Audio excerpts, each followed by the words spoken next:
Alright. Eto na mga kapatid. Manunod na naman po tayo ng balita. No? At gagawan na naman po natin ito ng reaksyon at opinyon. Ito po ang title. Heto na mga DDS. Shocking to. Just in. Breaking news. Iyak mga dilawan dito. Sabi ng ganun.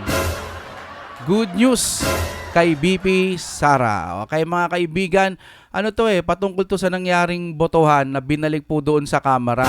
At yung kamera ngayon, maraming mga ebidensyang mga papel na hawak-hawak. Lahat ba yun babasahin nila ngayon?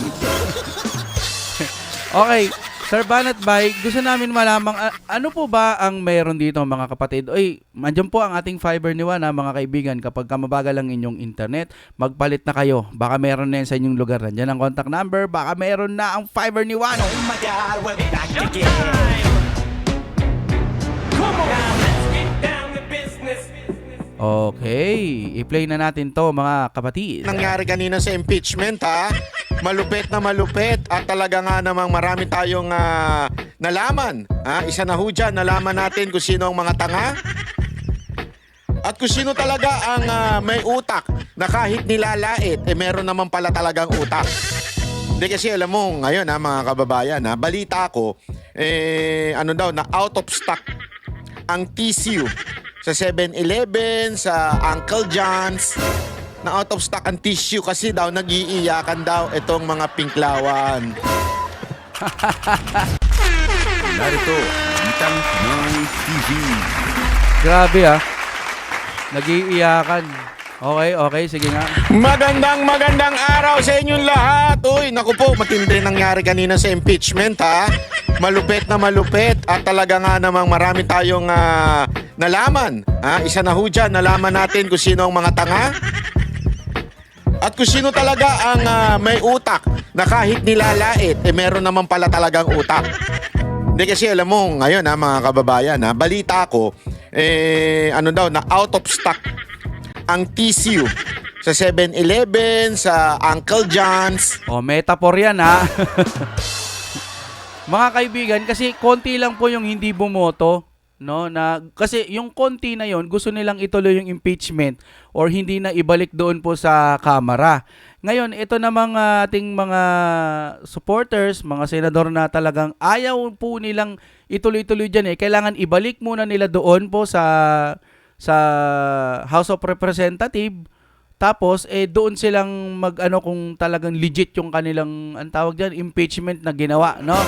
Kasi kung hindi legit yan, yun nga ang sinasabi ko, kung sila din ang titingin kung legit o hindi, parang ang labo naman nun, no? Pero dapat yan talaga i-cancel na. Okay. Ituloy natin, Na out of stock ang tissue kasi daw nag-iiyakan daw itong mga pinklawan. Gago! Ito daw mga ulul, talaga nga namang iyak ng iyak dahil po siya nangyari sa impeachment. Nako, ano ho ba nangyari dyan sa impeachment? Iyan ang ating ipapaliwanag ngayong araw na ito. Pero bago po mangyari ang mga... Maganda kasi dito mga kaibigan, magkakalinawan tayo, no? Malilinawan ho natin yung mga nangyayari. Kasi doon ho, may mga ayaw sa impeachment. Tandaan nyo po yung mga may gustong ipa-impeach si BP Sara o gustong imadali, no? Tandaan nyo yung mga ganyan na nasa Senado Simulan na natin Ito munang balita na ito. Pasok. Sa botong 18-5, inaprubahan ng Senado na nag-convene na bilang impeachment court ngayong gabi ang mosyong ibalik ang articles of impeachment laban kay Vice President Sara Duterte sa Kamara. Saksi live, si Raffy Tima. Raffy? Pia, bukas pa sana magko-convene itong Senado bilang impeachment court pero ngayong gabi ay tila tapos lang lahat matapos magdesisyon ang impeachment court na ibalik sa Kongreso ang bola. Bola talaga Bola talaga yung ginamit na term, no? Sa inyo na tong bola. Nagbobolahan naman kayo, no? Naku, mukhang ipinasa yung bola. With 18 affirmative votes, 5 negative votes, 0 abstention, the motion of Senator Cayetano is carried. OMG, 5 lang. Paano kung itutuloy yan? Halimbawa, itutuloy na yung hearing at magkakaroon nga ng bloodbath, sabi ni BP Sara. Diba? Tinatanong ko lang naman, may tataas pa ba ang numerong 5 o mas lalong bababa?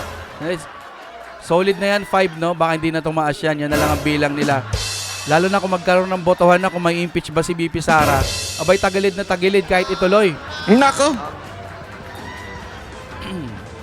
Sa botong 18 pabor, 5 ang tutol. Nagdesisyon ng Senado bilang impeachment Kita nyo naman, oh. Kita nyo yung mga nakataas ang kamay?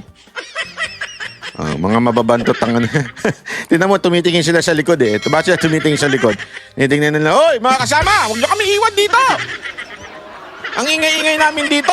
Kontra kami ng kontra. Kayo naman, hindi man lang kayo sumuporta sa amin. Iyak na kami. Iyak na yung mga yan. Ako po, lalo na to si Ontiveros. Iyakin yan eh. ibalik Ito si Ontiveros at saka to si Coco Pimentel parang iyakin yan sa eh. House of Representatives ang impeachment complaint laban kay Vice President Sara Duterte. Ang motion ay pinanukalan ni Senator Alan Peter Cayetano. Ibalik ang impeachment complaint para sagutin ng Kamara ang tanong kung nalabag ba ang one impeachment case per year rule sa saligang batas. Malamang sasabihin nila wala kaming nilabag, no? Ba't ganun? Hindi, mga kapatid, nalilito ho talaga ako eh. Kasi ang magche-check din kung naglabag, yung House of Representative din ng 19 Congress, tama ba? Eh sasabihin nilang nila niyan, wala silang nilabag eh. O, tapos balik ulit sa Senado, yun lang ano. Oo, tama yan, dapat nga ibalik sa House of Representative. Pero ang tanong lang, dapat iba ho ang magche-check. Sa aking opinion lang, no?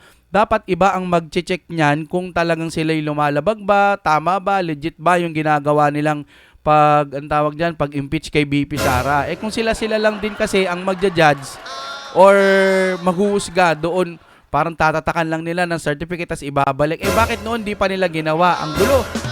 Di ba, no? Nalilito lang. Pero dito pa lang makikita na natin na talagang mas marami ang bumuboto na ibalik muna natin yan dyan. Bahala sila kung totoo o hindi.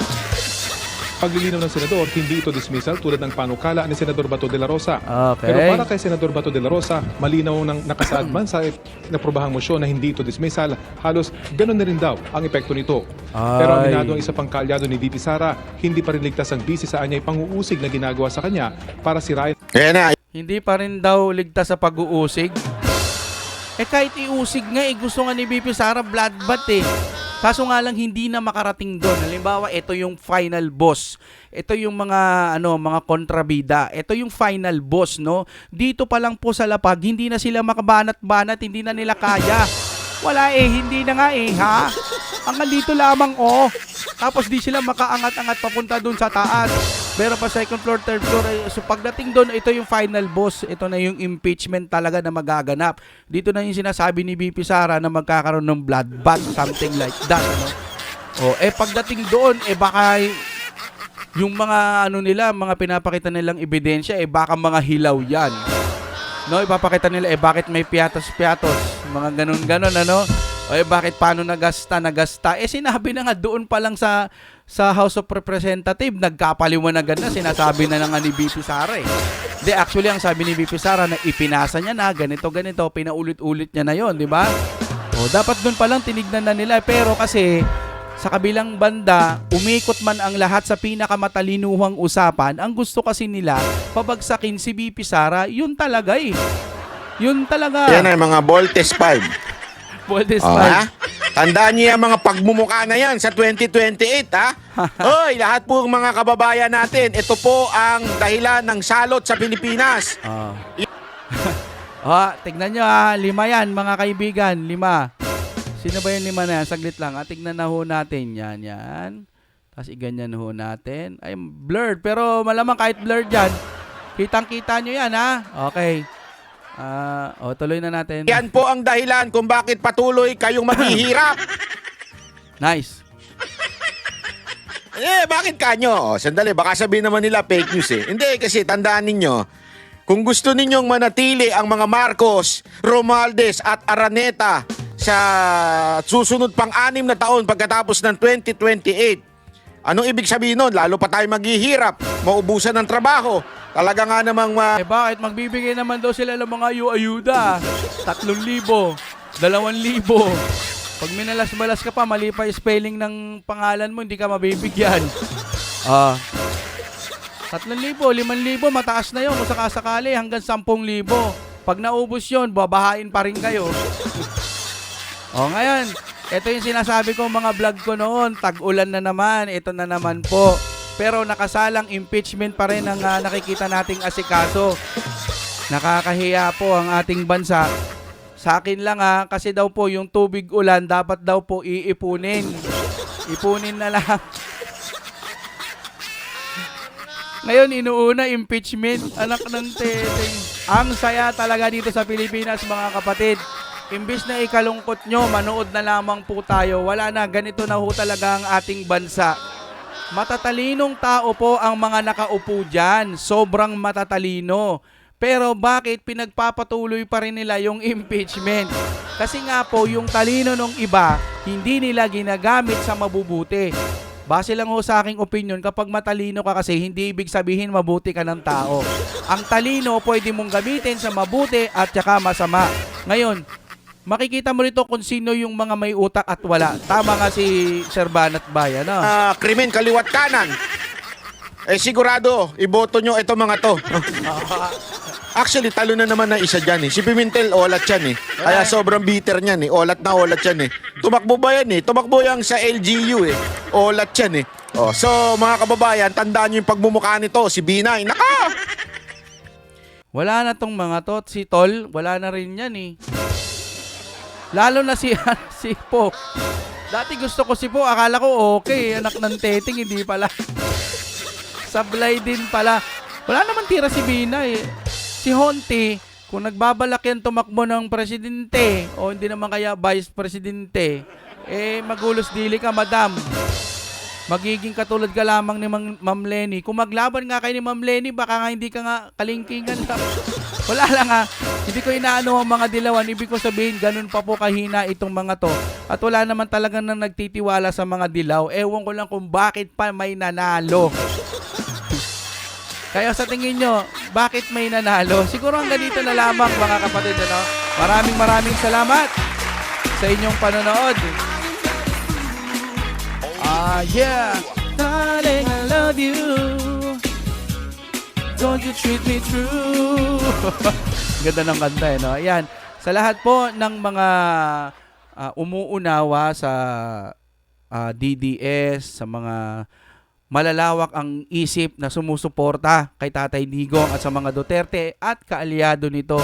Congratulations dahil may mga malawak kayong pag-unawa at pag-iisip. Diyan yung ginagamit ang inyong talino. Yung iba kahit alam na nila na tama ang mga Duterte, nilulunok na lang nila kasi nga bayad sila. Yon ang pinakamasakit kaya maswerte tayo dahil tayo malaya tayong nakakapili kung anong gusto natin. Oh my God, we'll be back again. Yeah. Let's get down. Business.